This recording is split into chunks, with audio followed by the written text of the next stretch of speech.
Welcome back to Murder with the Missus. I'm Darren. And I'm Amy. And today we're going to tell you about Karina Cooper. Don't forget to smash that like button. Check out the description for the links of all of our podcast platforms, CashApp, and Buy Me a Coffee. Like, share, subscribe, and don't forget to tell your friends. Welcome back, everybody. Hi. I am here. Good. That's always a good thing. So, all right. So we are week 2 of recovery. Yeah. Of recovery. Are we week 2? Or are we just week 1? Week 1. No. We're week 1. Yeah.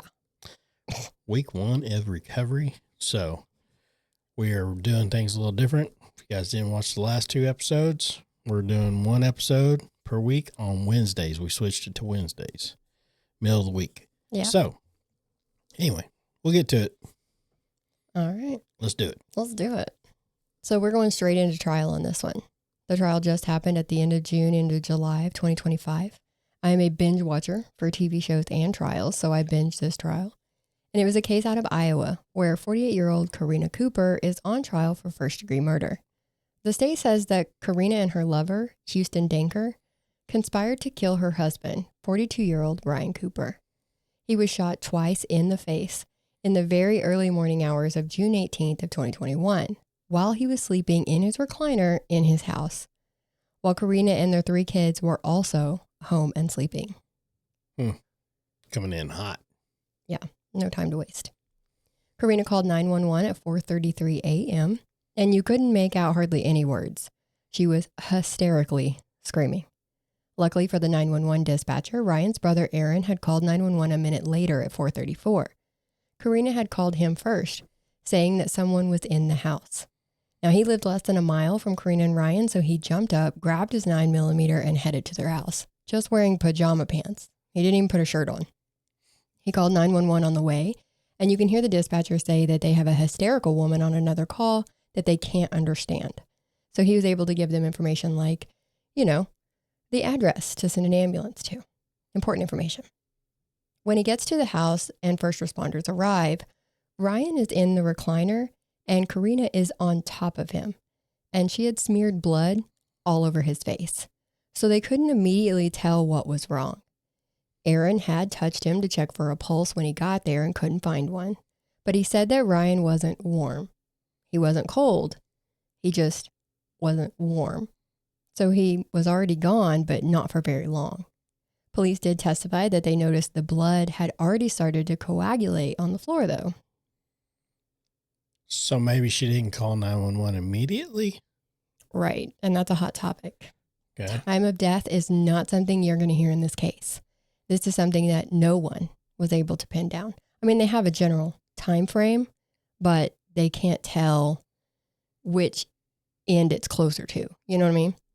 They did talk to Karina down at the station several hours later when she calmed down.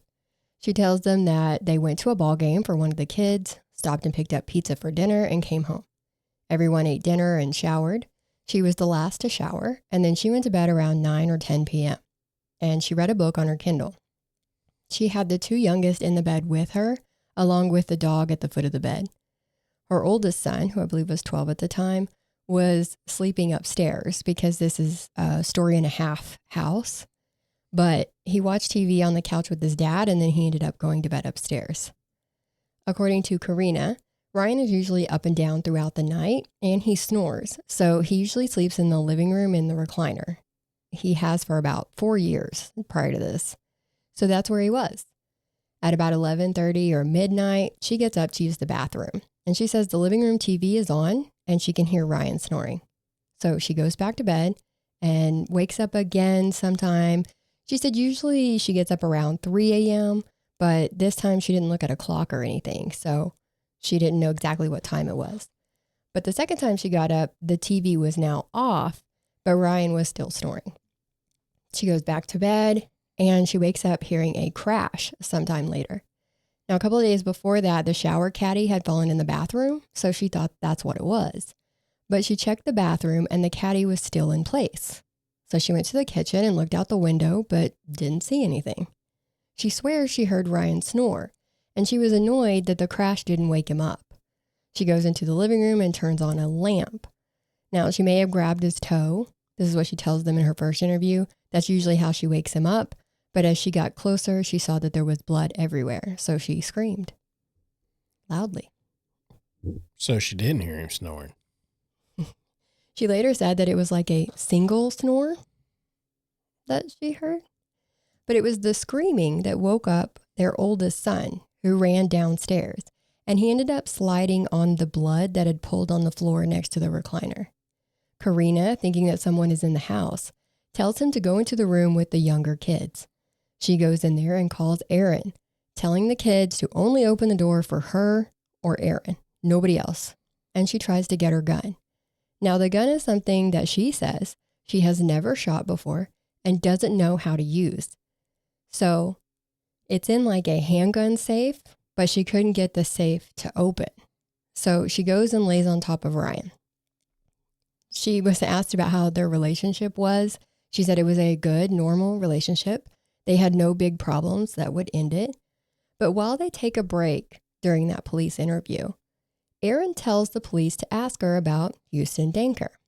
Now, it seems her secret affair was not so secret, and there were rumors all about town.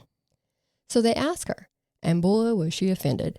I mean, she was 44 at the time and referred to him as a kid, saying, quote, "He's 22 years old. No," end quote. Now, that was when they asked her if he had ever seen her naked, which is all, it was a thing. She says she had just cut his hair since she had a salon set up in one of the shops on the property. And he was a farmhand for a different farm, not Ryan's family farm. But they had, things to talk about in common. And she would babysit for him every once in a while. But one day he sent her a Snapchat that was meant for someone else. Ryan saw it and confronted her about it. But they had worked all that out. And she decided that she was just going to stop being friends with Houston. Or did she? No, she did not. She admits on the stand that she's a liar whose pants are completely on fire. But that's way later. On that day, they interviewed Houston as well. And he said, and I quote this, that he was more like a gay best friend to Karina. Actual friends would testify at trial that she was the one in the relationship with Ryan that would complain, that she would yell at him, and he would just get quiet and ride it out. She would tell them that her money was house money, like to buy groceries and stuff for the kids, while he got what he wanted when he wanted with his money. And if he didn't get it, the farm would get it for him. It got to the point where if they went out with friends, the friends expected there to be an argument, especially if it had to do with money. Apparently, she was worse when she was drinking. The friend group referred to her as Karen when she was drunk. They even had t-shirts made about Karen.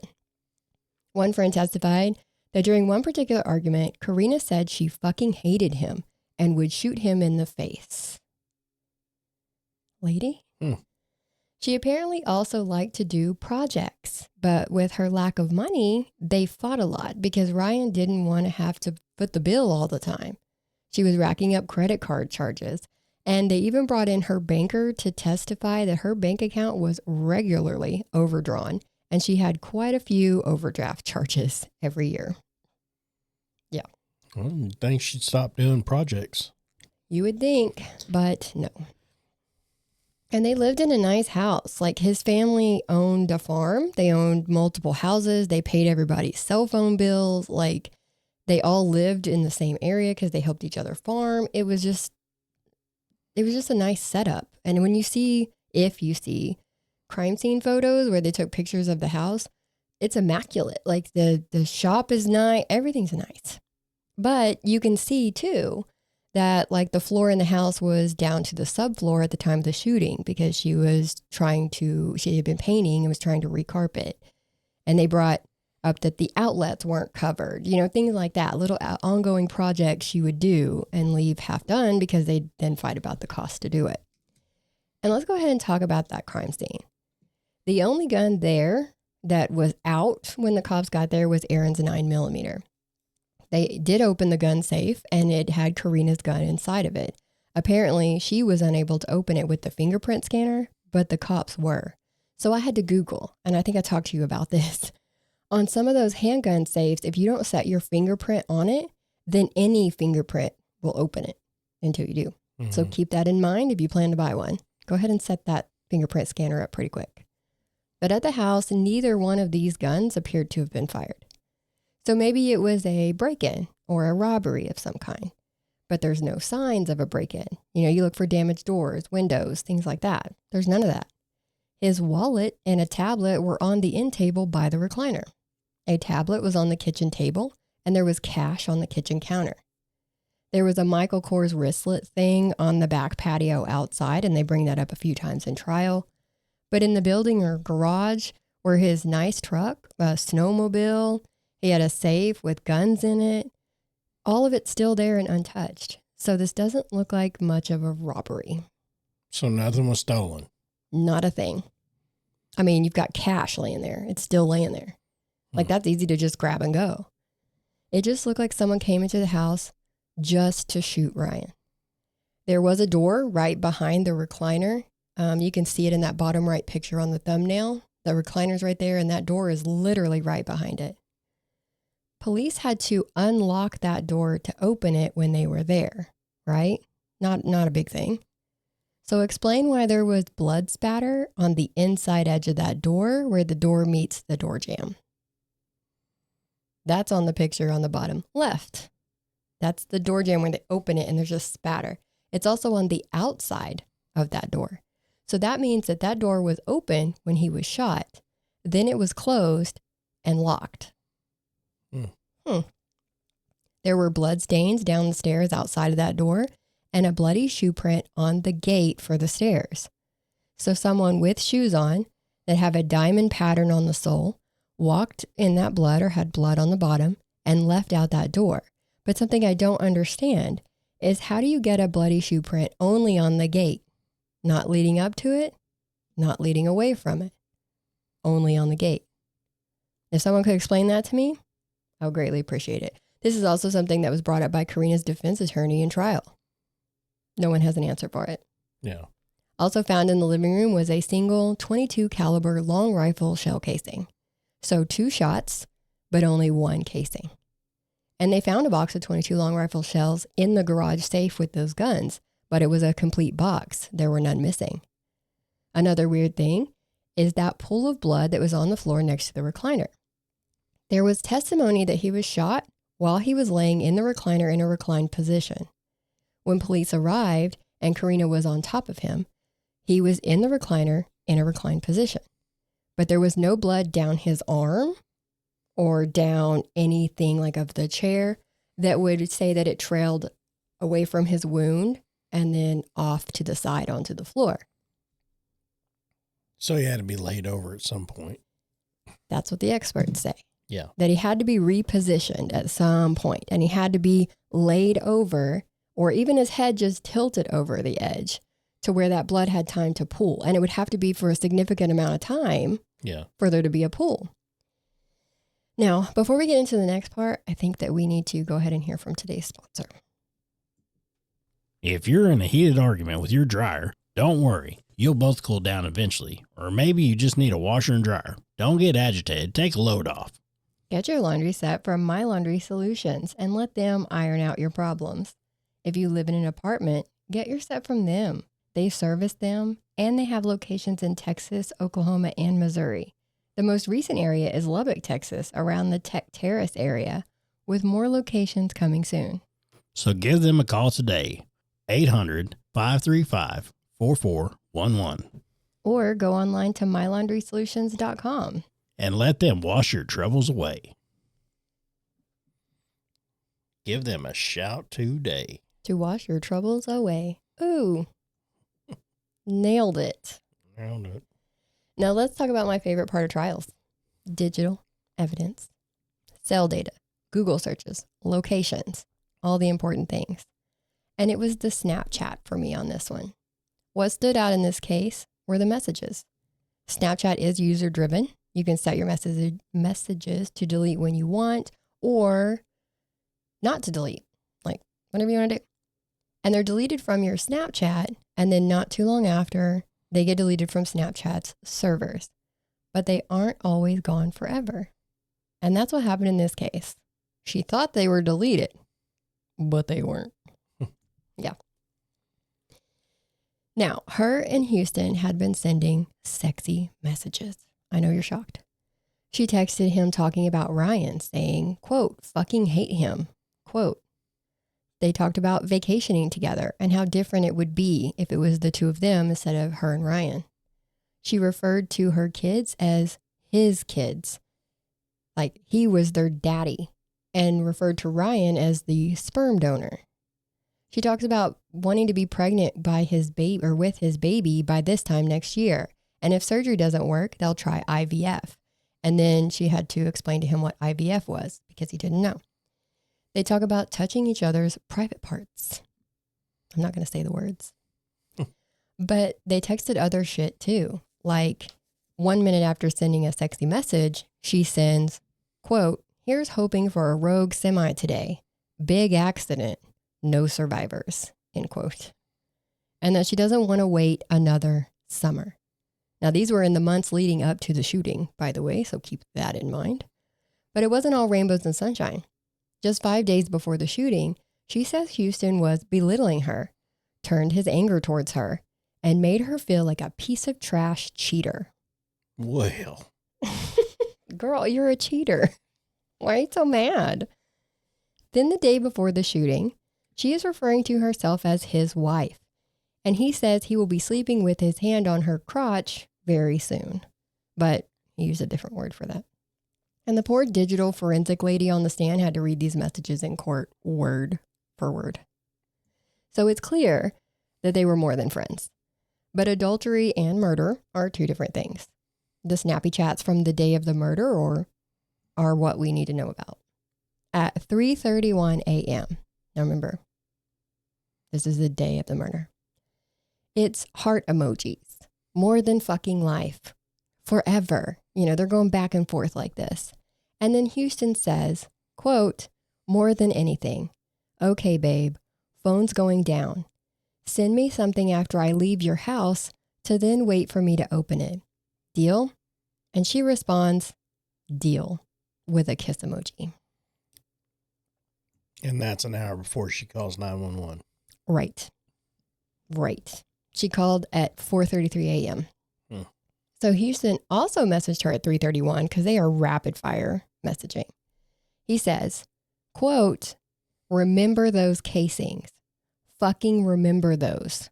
No ifs, ands, or buts, end quote. 14 seconds later, she responds, absolutely, 100%. Well, she was 1 for 2 on that. Yeah, you missed one. Big fail. There was only 2, and you missed one. You had one job. Exactly. 10 seconds later, Houston says, okay, phone's going down. I love you. 11 seconds later, she says, I love you too. Then they have another back and forth with a bunch of emojis and dumb stuff. So much and forever. And then Houston says, okay, babe, seriously putting the phone down. Have to get this shit done. I love you. And she says, go. Bro. Bruh. My shirt says it. The next snap is from him at 4:42 a.m. where he says, I just woke up. Now we know from her phone data that at 4:13 a.m. she watched a live photo on her phone, and then at 4:18 she deleted 2 Snapchat photos. So they go and recover those because they're like, this is in between her Snapchatting with him and when she called 911. So they recover those photos, but it's just photos of kids. So random. From 4:23 to 4:33 a.m., her phone records that she walks 170 steps. So they map out their house and they measure it. That is the equivalent of walking the entire house 9.5 times in 10 minutes. In that time, at 4:30 is when she called Aaron, and Aaron got to the house at 4:39, with the first deputy arriving at 4:42. Now, Houston's Snap Map data shows that he went by that Cooper house 3 times the night before the shooting between 7 and 10 p.m. So, sounds like he's casing the joint. But then his phone was at his house from 9:40 p.m. until 5:22 a.m. the next morning. Okay, he left his phone at home. Yep. But those messages. But those messages. Yeah. They're pretty telling. Along with Houston's search history. Like, best ways to kill somebody with no way for anybody to find out who did it. Don't search it. In May, he was, Fuck. I'm telling you, in May, he was searching stuff like cyanide and sodium sulfate and the black market. There were a bunch of searches for Snapchat stuff, like how to save snaps without the other person knowing, or how long after you delete it, does it delete everywhere? And I mean, just random things, a bunch of Snapchat stuff. But then in July, after the shooting, he was Googling, where do murderers go to prison? And prison. It's not like it's like a different fucking it's prison. yeah. It's just a different level. And where's your state? Was it a federal crime? Maybe you'll be in federal prison. Then you can change states. Yeah. It's just to say, where do murderers go to prison? That's the most random ass. An idiot. Google was probably like, what? How do I even answer that? Yeah. Even the AI was like, sorry, dumbass. Sorry, can't compute. Yeah. Can you rephrase the question? Right. He also Googled how to positively get away with murder. So he's on one. Now, what is Karina Googling? I bet you're wondering. We don't know.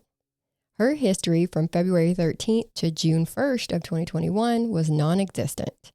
The experts believe that she was using the secret search option while Googling. But the investigation went on. We know all of this now, but it takes time in real life. And Karina's life went on as well after the shooting. Ryan's $20,000 and $500,000 life insurance policies were paid out to Karina. She sold his nice truck to the Cooper family farm for $78,000.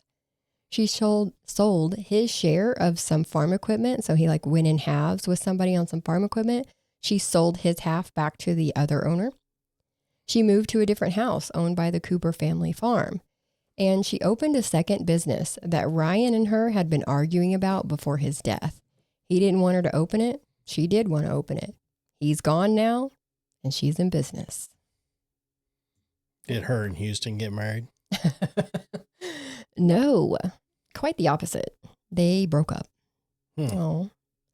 And the investigation wasn't really moving like they needed it to. They didn't have anything putting Houston actually at the Cooper house that night. No murder weapon. They're missing a lot of things that they need to tie this together. They knew Karina was lying through her teeth, and she was putting on with them that she didn't know how to use a gun. She even called Aaron 2 weeks after the shooting, asking him what a shell casing was. I mean, Most people know. I would think everybody basically knows what a That shell shit pops casing up is. everywhere. I mean, it's... Even if you don't know, they're a family of hunters. Yeah. Okay? They hunt. She doesn't, but her kids do. Her husband does. She's around guns. Okay, anyways. But they find out later that she also has her carry permit. Lady? A friend even testified that they took a concealed weapon permit class at Karina and Ryan's house. So they're even hosting these damn permit classes. Now, here, you have to show that you know how to shoot a gun before you're allowed to carry one around, right? So if you go to get your permit, we're now open carry, but back in the day, if you were going to get your open carry permit, you had to shoot your gun. That was the point. You have to hit the target. I think it's 3 or 4 times. There's requirements. They're not just going to be like, you look like you could shoot. Yeah. You're fine. But that's not a requirement in Iowa. You got to get 70% in order to get your... And that makes sense. Bill, yeah. But that's not a requirement in Iowa. In Iowa, you do not have to shoot a gun as part of your training or testing. Yeah. Shit. Yeah. Yeah. Don't break in nobody's house in Iowa. Yeah, yeah, that's going to be going everywhere. Oh, God. No, I know some people in Iowa. Well, you don't want to mess with them. I'm telling you. This is farm country, bro. Yeah. Country folk. Now, there were friends that testified about also having conversations with her about how smoothly a .22 caliber handgun shoots compared to other guns. Like she had told somebody, well, yeah, I was shooting a such and such. And once I shot my mother-in-law's .22, I knew how it should be. You know, it wasn't much kick and it was this, it was quieter. It was Well, and you know, in like most states too, like in Oklahoma, and you get your concealed carry license, whenever you take, so whenever you test it out and everything and you do your class, whatever gun you test with, right. basically That's what your permit's it's for. that caliber and below. Right. So if she tested with a 22, it's 22. Right. But if she went in with a 45, then it's 45 and below. Right. So, but since she didn't have to shoot, it doesn't matter to her. I know, that's what I'm saying. In Iowa, I don't know. I mean, hell, they might just be like, oh yeah, just whatever gun you want. You know, it's no big deal. That's 50 pretty cal? much Hell yeah, do it. Sounds fun. Yeah. Either way, police feel like that they had enough. Like they had enough to arrest Karina. And so they did in February of 2024. Houston was then arrested in April of 2024. They did find that he had a pair of Vans shoes that had a diamond pattern on the soles that kind of matched that gate. So you can see the shoes on our thumbnail pic. And then right to the left of those shoes is the gate with the bloody print on it. So you can see diamonds and diamonds. Now they did test them though, but after so many years, there was no DNA found on the shoes. So they couldn't say these are definitely the ones. They could just say, look at how close they are. The clincher for him was that also in April of 2024, an ex-coworker, Bradley, gave the police some guns. It seems Houston had given him these guns to hold on to in late summer or early fall of 2023. This was an AR-15, a double-barrel shotgun, and a Ruger 10/22 rifle.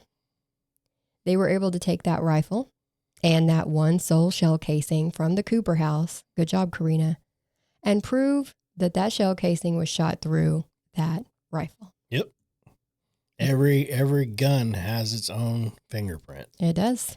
Just, I mean, every time the fire pin hits that shell in a certain spot or in a certain way or in a pattern, it shows it's its own little fingerprint. Plus, it's like the way it goes through the barrel too, right? Like it makes the striations on the side. Mm-hmm. Yep.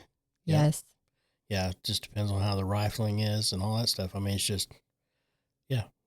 Yep. I mean, yeah, it's just. We just keep saying, yep. I mean, that's how it is. I mean, they've got their own fingerprint. I mean, why keep that gun? Why keep that gun? I mean, what? Dummy. And then you give it to somebody to hold for you? Yeah, here, hold on to this murder weapon for me. And then the friend was like, they were asking when he was on the stand, they were like, why'd you take it to the police? Is it because you knew he wasn't coming to get it? Which to me indicates after he got arrested. And the friend said, yep. So I guess he saw he got arrested and was like, well, he's not coming to get these. I'll just take him to the cops then. Yeah. So that was the smoking gun, pun intended. We won't be able to talk about the now 27-year-old Houston's outcome because it is still coming. He doesn't go to trial until August. But all of this is coming to us through Karina's trial. She did take the stand, as I mentioned before. Her attorney asked her about visiting the Hunter's Education website and screenshotting like images of the common types of handgun bullets, what each one is best used for, and which one gives you the cleanest kill. She said her oldest had turned 12 and he was going to take the hunter safety course, so she decided to take it as well. And she wasn't doing very good on the test, so she took these screenshots to help her cheat. Sure. Yeah. She did admit to lying to police when she told them that she had never shot a gun. She said that she has never shot a handgun, still to this day, but she did shoot a rifle about 25 years ago. I'm pretty sure on the hunter safety course, even when I took it, I don't remember a question saying, which caliber bullet gives you the cleanest kill? Right. Right. 100%. When talking about her relationship with Houston, She said that he got his hair cut every 10 days. So apparently someone had told him if you get it cut every 10 days, it looks like you never get a haircut, right? It just stays the same all the time. Yeah. They started flirting during these haircuts. He was heavy on the flattery, giving her attention that she wasn't getting from Ryan. But she stopped cutting his hair in February of 2021. Remember, because he sent that snap and Ryan saw it and she was like, oh, it was an accident. So she stopped being his friend. But the online romance kicked up to full vulgarity. She says they only saw each other in person one time after February, and it was in a public place. So she could give him some beard wash. He had asked her to get this beard wash for him, and she was coming back through, and she was like, meet me here and I'll give it to you. And so they literally met up in public, and she gave him that and a birthday present for his kid. She says that Houston, during this online rampant buildup, was acting like she was cheating on him with Ryan, her own husband. Oh, she's playing the victim. Yes. She says he threatened Ryan sometimes, saying things like, don't use your husband's truck in the morning. It's going to have a bomb under it. And she replied, thanks for the heads up, lady. She said she didn't take any of what he said seriously. She was asked about the message about picking up the shell casings. Like, what about that? She said that he had referred to that before, saying, if you walk in the shop and find your husband, make sure you pick up the shells for me. Because according to CSI, that's how the killer always gets caught. Again, she said she didn't take that seriously. Mm-hmm. No, obviously, because she missed one. They also asked her about the text where she said just the word go. Remember, that's the last text that was sent before Ryan was shot. She testified that she'd actually sent 3 messages in a row. Go, period. To, period. Sleep, period. But the state only showed the first one. Go. So it makes it look bad. Of course. You know, and you know what? Now right there is quite possible. It is. Because how many times have I annoyed you by just doing single letter messages just to get your attention? Yes. So, yeah, they could take out. They can manipulate stuff. They can. I'll give her that one. They can. They can manipulate it. I mean, hell, they can even take any text, any message. They can do any voicemail, any voice message, and cut out whatever they want and everything just to make it sound bad. They can. Now Now the news does it all the fucking time. they will twist that shit in a minute. Anyway. But when I first heard of this, I was like, okay, whenever they said he texted her an hour after, there was like an hour gap in text, and he said, just woke up. When she said, I texted him, go to sleep, I was like, is that code? Go to sleep being like, the coast is clear, like everyone's asleep, come in the house, now's the time. You know what I mean? Like go. And then he texted, I just woke up, to let her know that he was clear, that he had got rid of the gun, that he was back at his house. So I'm immediately like, okay, go to sleep, just woke up. Those sound like code to me. So that's where my brain went when she said that. But we're going to blow that out of the water. That probably could. I mean, it's just my suspicious mind always. Very possible. I mean, you know, he was looking up different ways. Yeah. He might have looked up some James Bond shit. He could have. The duck flies at midnight or whatever. Yeah. Oh, man, up, honey. But we're gonna blow all that whole conversation out of the water here in a second. Oh, okay. She says beginning September of 2021, Houston started threatening her. So this is after the shooting. Sure. She kept lying to police because she was scared of him. Sure. He would Snapchat her that he knew where she was. Okay. What she was wearing. Absolutely. And reminding her that he knew powerful people. Yeah, I wouldn't doubt it. They had only had sex one time.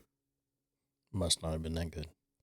Well, according to her, that was after that haircut in February. So that was the real reason that she stopped being friends with him in February, because she said she was so disgusted.